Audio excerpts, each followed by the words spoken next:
বন্ধুরা, আজকে উত্থান একাদশী।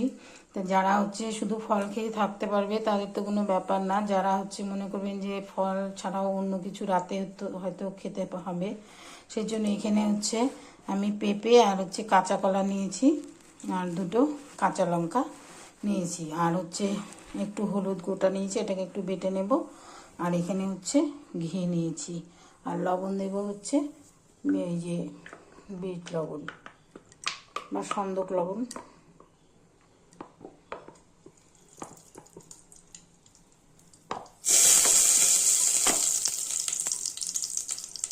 একটু ঘি দিয়ে দিলাম। এর মধ্যে দুটো কাঁচা লঙ্কা দিয়ে দেব।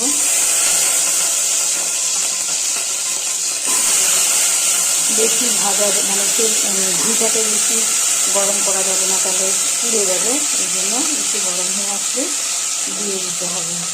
রেখেছিলাম, এখন যে সন্দক লবণটা দিয়ে দিচ্ছি।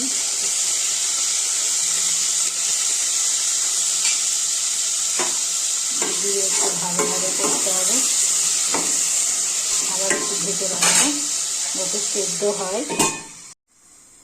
এই যে বন্ধুরা, গোটা হলুদ আমি শিলপাটা একটু বেটে নিচ্ছি।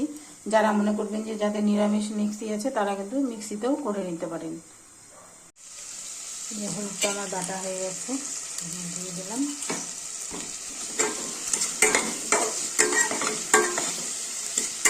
যারা মিষ্টি খেতে চান তারা দিতে পারেন, কিন্তু আমি তো সুগারের পেশেন্ট, মিষ্টিটাও দেবো। সেটা গুড় হোক আর চিনি হোক, যেটাই খাবো সেটাই সুগার বাড়ে। আর যারা যাদের সুগার নেই তারা আলুও কিন্তু দিতে পারেন। যা যা সবজি আর কি এই একাদশীর ব্রতে খাওয়া যায় সেগুলো দেখে খেতে পারেন। এখন আবার একটু ঢাকা দিয়ে রাখবো, তারপরে একটু জল দিয়ে দেবো।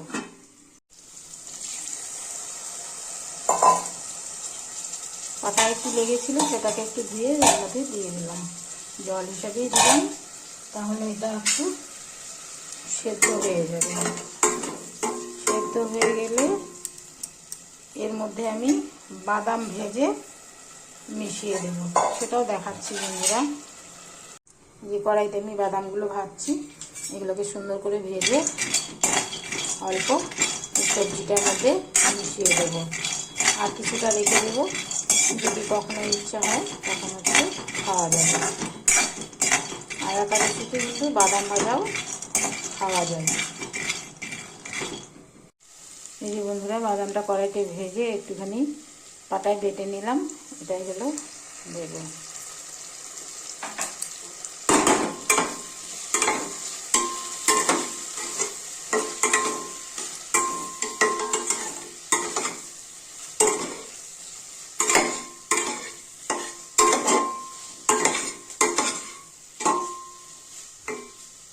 এই যে বন্ধুরা, সবজিটা আমার হয়ে গেল। এখন এটা গোপালকে সেবা দিয়ে তারপরে নিতে পারবো। এই যে বন্ধুরা, আমি এখন গোপালের জন্য ভোগটা বাড়ছি।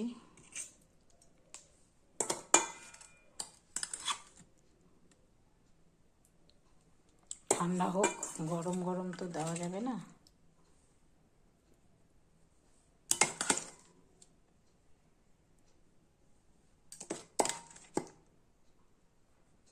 আপনারাও কিন্তু এভাবে করে দিতে পারেন। এই তুলসী পত্র কিন্তু দেওয়া হয়ে গেছে, তুলসী পত্র কিন্তু অবশ্যই দেবেন।